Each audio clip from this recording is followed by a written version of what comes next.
بیوی کافی دیر سے اپنے شوہر کی راہ دیکھ رہی تھی۔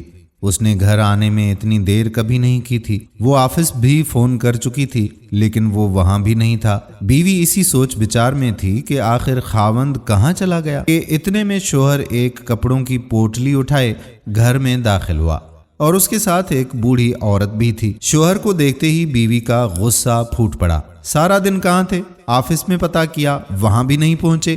معاملہ کیا ہے؟ شوہر ابھی کچھ بولنے کی کوشش ہی کر رہا تھا کہ بیوی پھر سے برس پڑی۔ بولتے نہیں، کہاں چلے گئے تھے؟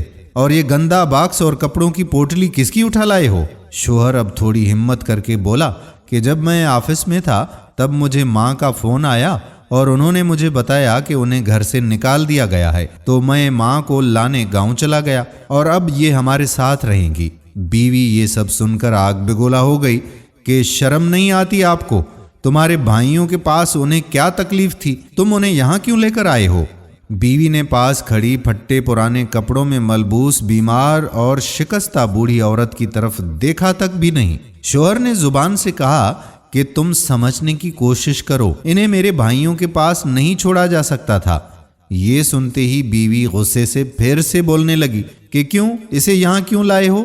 یہاں قارون کا خزانہ رکھا ہوا ہے۔ تمہاری 20,000 روپے کی تنخواہ میں بچوں کی پڑھائی اور گھر کا خرچہ کس طرح سے چلا رہی ہوں وہ میں جانتی ہوں۔ میں کہتی ہوں کہ انہیں اسی وقت واپس چھوڑ کر آؤ، ورنہ میں اس گھر میں ایک لمحہ بھی نہیں رہوں گی۔ اور ان مہارانی صاحبہ کو بھی یہاں آتے ہوئے ذرا شرم نہیں آئی؟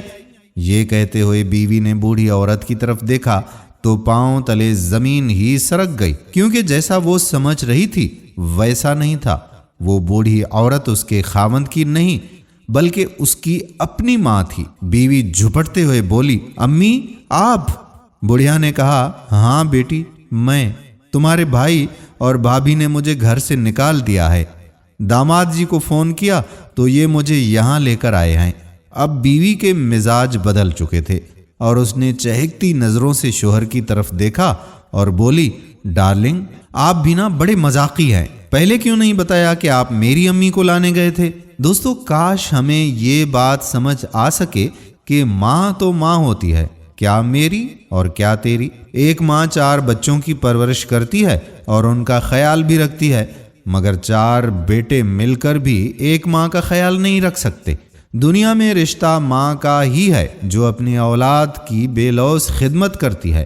اللہ ہمیں بھی اپنی ماؤں کی خدمت کرنے کی توفیق عطا فرمائے، اور جن کے والدین گزر چکے ہیں اللہ تبارک و تعالی ان کی مغفرت فرمائے، ان کے درجات کو بلند فرمائے، ان کے صغیرہ و کبیرہ گناہ معاف فرمائے اور انہیں جنت الفردوس میں اعلیٰ مقام عطا فرمائے۔ اور آپ کے والدین کے صدقے اللہ تعالی میرے والدین کی بھی بخشش فرمائے، آمین ثم آمین یا رب العالمین۔ دوستو ہم امید کرتے ہیں کہ آپ کو ویڈیو ضرور پسند آئی ہوگی۔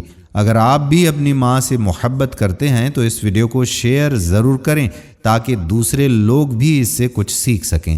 آنے والی ویڈیو تک اپنے میزبان قادر بخش کلہوڑو کو اجازت دیجیے۔ اللہ حافظ۔